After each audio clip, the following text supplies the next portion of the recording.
धम्म से धर्म कैसे भिन्न है, अलग। धम्म से धर्म कैसे अलग है, आज इस पर बात करते हैं। तो इसके कई बिंदु हैं, 30 बिंदुओं पर बात करना है।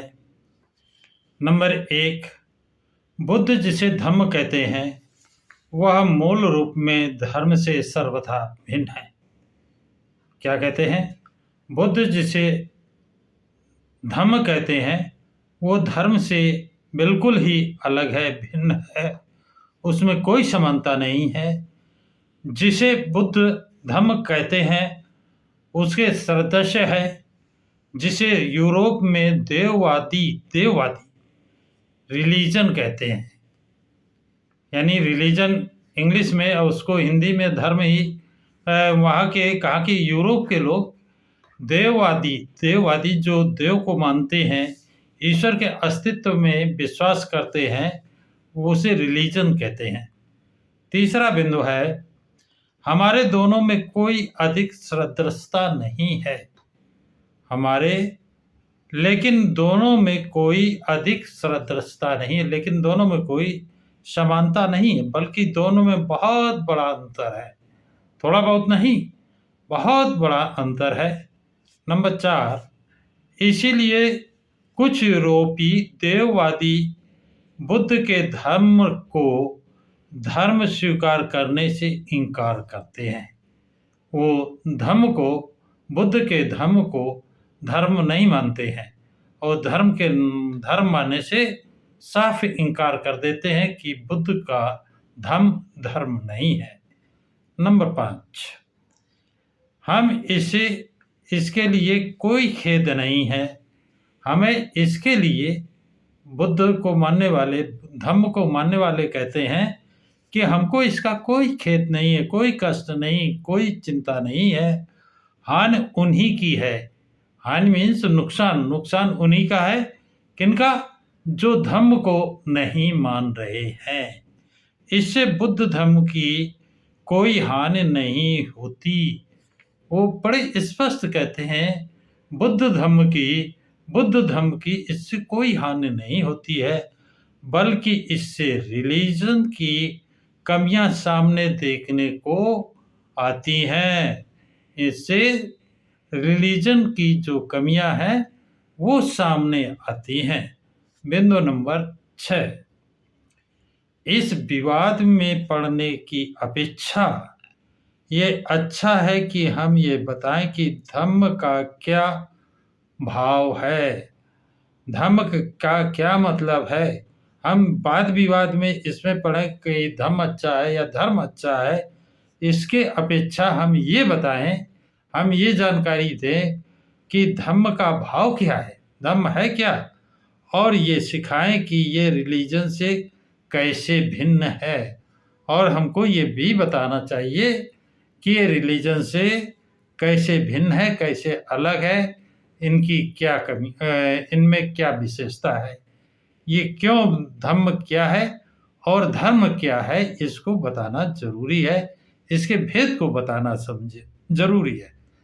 बिंदु नंबर 7, कहा जाता है कि धर्म या रिलीजन्स व्यक्तिगत चीज है। पहला अंतर बताया कि ऐसा कहा जाता है कि धर्म या रिलीजन्स व्यक्तिगत चीज है।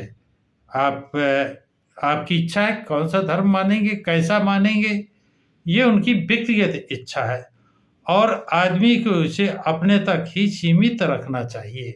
इतने नहीं, कहते हैं जो धर्म मानते हैं, धर्म को मानते हैं, रिलीजन्स को मानते हैं, वो व्यक्ति की व्यक्तिगत चीज है और इसे अपने तक ही सीमित रखना चाहिए, सार्वजनिक नहीं करना चाहिए। इसे सार्वजनिक जीवन में अपनी भूमिका नहीं निभाने देना चाहिए। बड़ा साफ शब्दों में कहते हैं कि जो धर्म है वो अपने तक सीमित रखना चाहिए, इसे अपने तक ही सीमित रखें, ये व्यक्तिगत चीज है, इसे सार्वजनिक भूमिका नहीं निभाना चाहिए, ये सार्वजनिक नहीं है। बिंदु नंबर 8 जो है, इसके विपरीत धर्म एक सामाजिक वस्तु है। क्या कहते हैं धर्म को? बुद्ध यानी धर्म तो एक व्यक्तिगत चीज है, इसे सार्वजनिक नहीं करना चाहिए, सीमित रखना चाहिए। बिंदु नंबर 8 कहता है इसके विपरीत, धर्म एक सार्वजनिक चीज है, सार्वजनिक वस्तु है जिसे सभी इस्तेमाल कर सकते हैं। वह मूल रूप से और आवश्यक रूप से सामाजिक है। धर्म सामाजिक है मूल रूप में, और रूप से वो सामाजिक है। नंबर 9, धर्म का अर्थ ही सदाचरण है। धर्म का अर्थ क्या है? सदाचरण। सदाचरण क्या है? कि हम किसी की हत्या नहीं करेंगे, हम चोरी नहीं करेंगे, हम व्यभिचार नहीं करेंगे, हम झूठ नहीं बोलेंगे, हम सुरा और नशीली वस्तुओं का सेवन नहीं करेंगे। सदाचरण है। धर्म का अर्थ है सदाचरण, जिसका अर्थ है जीवन में सभी क्षेत्रों में एक आदमी का दूसरे आदमी के साथ अच्छा संबंध। मतलब एक आदमी का दूसरे आदमी से तभी अच्छा संबंध हो सकता है जब वो चोर ना हो, वो व्यभिचारी ना हो, वो झूठ बोलता ना हो, वो हत्यारा ना हो, वो सुरा और नशीली दवाओं का सेवन न करता हो। जो दारू पीता होगा, नशा करता होगा, उससे क्या आप दोस्ती करेंगे? आप क्या कोई भी क्या उस आदमी से दोस्ती करेंगे? जो व्यभिचारी हो उसे क्या कोई अपने घर बैठने देगा? उससे दोस्ती करेगा। जो झूठा है, लफंगा है, उसको कोई उससे दोस्ती करेगा? उससे क्या कोई अपने पास बैठा लेगा? जो चोर है, जो हत्यारा है, उसे क्या कोई अपने पास बैठा लेगा? उससे दोस्ती करेगा? बिल्कुल नहीं करेगा, उससे दूरियां बनाएगा। और अब बिंदु नंबर 8, जबकि धर्म कहता है कि सदाचरण करो, तो सदाचरण जो चोर नहीं है, जो व्यभिचार नहीं है, जो झूठ नहीं बोलता है, जो शराब और नशीली दवाओं का सेवन नहीं करता है, तो ऐसे आदमी को सभी प्यार करेंगे, सभी उसके पास बैठना चाहेंगे, उससे कुछ सीखना चाहेंगे। बिंदु नंबर 10 है, इससे स्पष्ट है कि यदि कहीं एक आदमी अकेला है तो उसे किसी धर्म की आवश्यकता नहीं है। अकेला है तो मनचाही है उसकी, जो चाहे वही कर रहा है, उसे धर्म की आवश्यकता नहीं। धर्म तो सार्वजनिक है, सामाजिक है। और अगला बिंदु नंबर क्या कहता है? लेकिन जब दो आदमी परस्पर संबंध बनाकर रह रहे हैं, या उन्हें अवश्य ही धर्म का स्थान देना चाहिए। अगर दो आदमी परस्पर संबंध बनाकर रहते हैं, एक कमरे में रहते हैं, एक स्थान पर रहते हैं, अगर उसमें एक दारू पिएगा, हत्या करेगा, चोरी करेगा, तो उसका प्रभाव दूसरे पड़ेगा। इसलिए अगर दो आदमी रहते हैं तो वहाँ पर उसे सदाचरण का पालन करना पड़ेगा, और सदाचरण का पालन तभी कर पाएगा जब वो हत्यारा ना हो, झूठा ना हो, चोर ना हो, व्यभिचार ना हो, शराबी ना हो, इस तरह के व्यभिचार उसके अंदर ना हो। धर्म उन्हें अवश्य धर्म का स्थान देना चाहिए, धर्म को पालन करना चाहिए, चाहे वो उन्हें पसंद करते हो या ना। दोनों में से कोई एक भी इससे अलग नहीं रह सकता है। मतलब जरूरी है कि दोनों को पालन करना पड़ेगा। एक अगर अलग है तो वो फिर साथ नहीं रह सकते हैं, वो सदाचारी नहीं है, वो सदाचार का पालन नहीं करता है। तो जब एक सदाचार का पालन करेगा, एक नहीं करेगा, कैसे साथ रह सकते हैं? साथ नहीं रह सकते। बिंदु नंबर 12 कहता है, दूसरे शब्दों में धर्म के बिना समाज का काम नहीं चल सकता। धर्म के बिना नहीं, धर्म के बिना समाज का काम नहीं चल सकता है। अगर वो सामाजिक प्राणी नहीं है, सदाचरण का पालन नहीं करेगा, तो समाज कैसे चलेगा? कोई ऐसे आदमी को रखेगा नहीं, समाज इकट्ठा नहीं हो पाएगा। इसलिए सदाचरण का पालन करना बहुत आवश्यक है, तभी वो समाज में एकत्र होकर रह सकते हैं। बिंदु नंबर 13 है, समाज को 3 विकल्पों 3 बातों में से एक को चुनना ही पड़ेगा, एक का सिलेक्शन करना पड़ेगा, एक बात को मानना ही पड़ेगा। अब वो 3 बातें कौन सी हैं, क्या है? वो बिंदु नंबर 14 कहता है, समाज चाहे तो अपने शासन के उपकरण के रूप में धर्म का चुनाव ना करे। क्या? समाज चाहे तो अपने शासन के उपकरण के रूप में धर्म का चुनाव ना करे, धर्म को न चुने शासन। ये शासन का उपकरण धर्म नहीं है तो धर्म कुछ भी नहीं है, तो धर्म कुछ भी नहीं है। यदि वो धर्म का चुनाव न करे और यदि शासन का उपकरण धर्म नहीं है तो धर्म कुछ भी नहीं है। बड़ा साफ कहते हैं, अगर शासन नहीं चुनाव करता है तो धर्म कुछ नहीं है। बिंदु नंबर 5 में इसको और स्पष्ट करते हैं, इसका अर्थ है कि समाज में अराजकता के पथ को चुना है। अगर उसने धर्म को नहीं चुना है तो किसको चुना है? अराजकता को। वहाँ पर जहाँ चोर ही होंगे, जहाँ हत्यारे ही होंगे, जहाँ पर झूठ बोलने वाले होंगे, जहाँ पर चोर ही चोर होंगे, जहाँ पर झूठ होंगे, जहाँ पर व्यभिचारी होंगे, जहाँ पर शराबी नशीले दवाओं का नशीला सेवन करने वाले होंगे, मतलब वहाँ पे अराजकता ही होगी।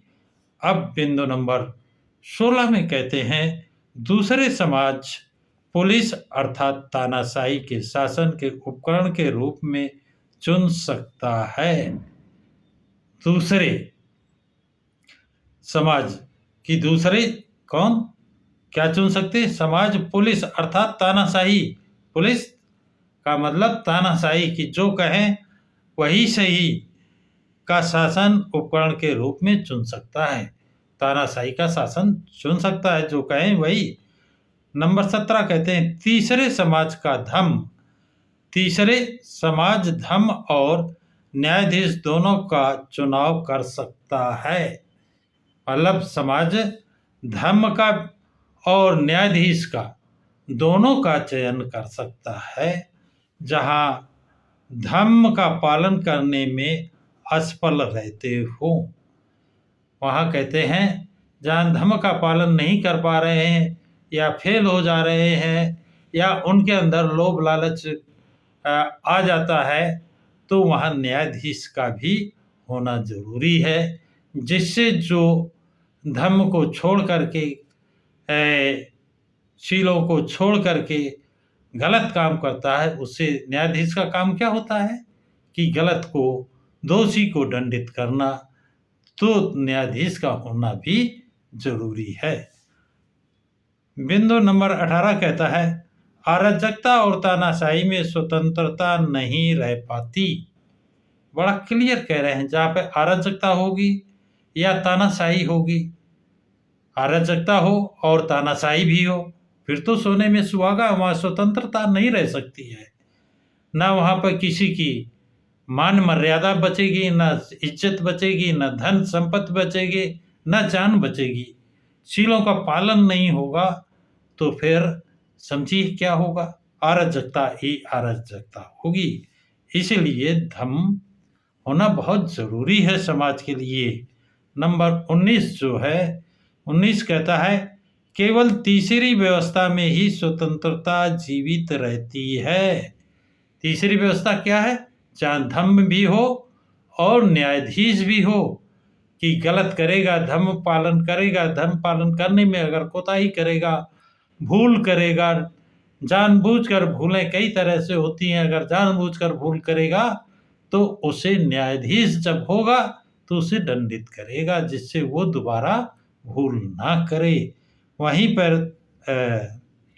अब बिंदु नंबर 20 में क्या कहते हैं, इसलिए जो स्वतंत्रता चाहते हैं उनके लिए धर्म अनिवार्य है।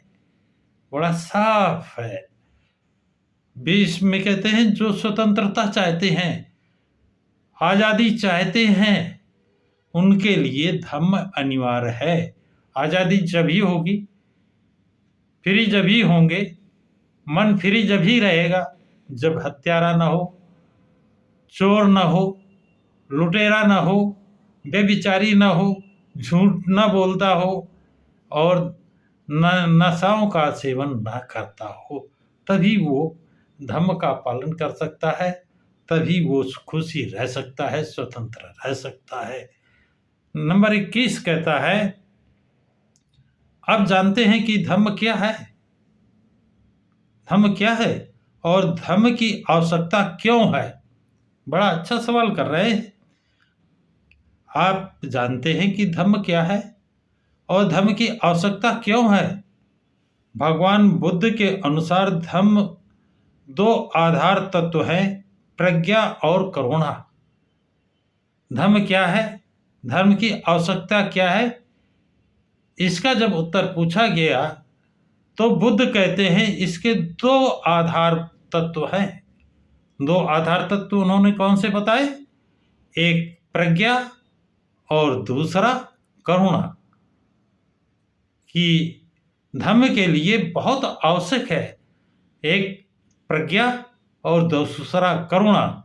ये धर्म के लिए बहुत ही आवश्यक तत्व है, इनका होना बहुत आवश्यक है। बिंदु नंबर 22 कहता है, पूछता है कि प्रज्ञा क्या है। अब वो बुद्ध से पूछते हैं कि प्रज्ञा है क्या, प्रज्ञा किस लिए, प्रज्ञा किस लिए होना चाहिए। प्रज्ञा का अर्थ है निर्मल बुद्धि। प्रज्ञा का अर्थ क्या है, निर्मल शुद्ध बुद्धि, जिसमें कोई विकार ना हो, किसी तरह का खोट ना हो, यानी निर्मल, बिल्कुल स्वच्छ साफ सुथरी हो प्रज्ञा हो, बुद्धि बिल्कुल साफ हो, उसके अंदर न हत्या, न शराब, न झूठ, न चोरी, न व्यभिचार, ऐसी कोई फीलिंग उसके अंदर, भावना नहीं होनी चाहिए। ये प्रज्ञा का अर्थ। बुद्ध ने प्रज्ञा को अपने धर्म के 2 स्तंभों में एक माना है। यानी बुद्ध धर्म के जो 2 स्तंभ बुद्ध ने माने हैं, प्रज्ञा और करुणा, तो एक स्तंभ उसको प्रज्ञा माना है एक, और अगर 2 में एक नहीं रहेगा तो वो धम्म नहीं रह पाएगा। क्योंकि मैं अंधविश्वास के लिए कहीं कोई स्थान नहीं छोड़ना चाहते थे, क्योंकि बुद्ध उसमें अंधविश्वास के लिए कोई स्थान नहीं छोड़ना चाहते थे। इसलिए उन्होंने बड़ा साफ कहा है कि बुद्ध धर्म के 2 स्तंभ हैं, प्रज्ञा और करुणा।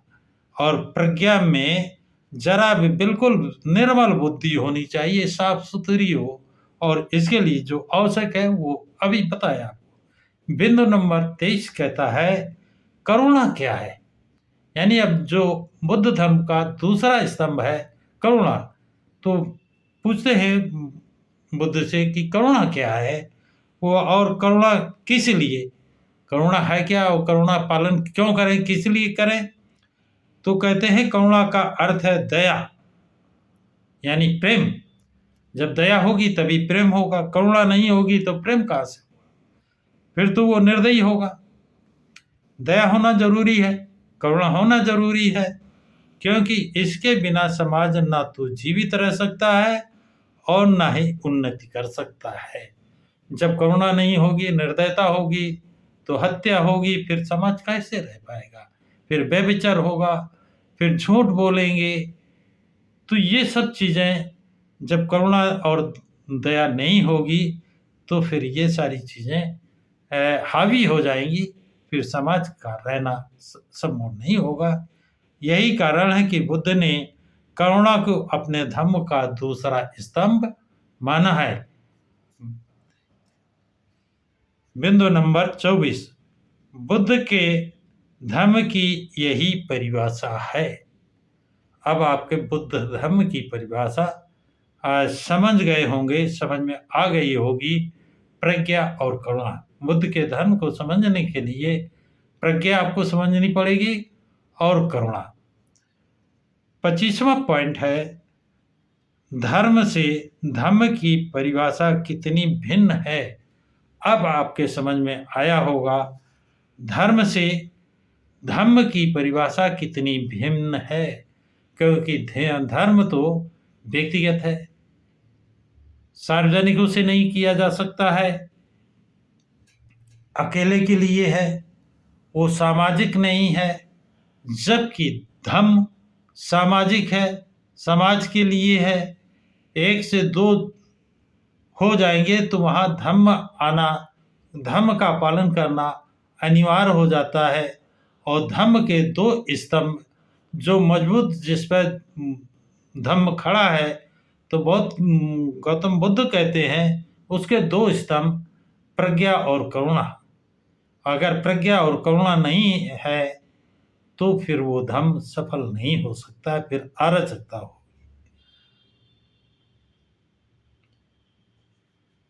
तो बिंदु नंबर 26 में कहते हैं बुद्ध द्वारा दी गई धम्म की ये परिभाषा कितनी प्राचीन, बहुत प्राचीन, यानी आज से करीब 2500 साल पहले, 2500 साल पहले की है, फिर भी कितनी आधुनिक है।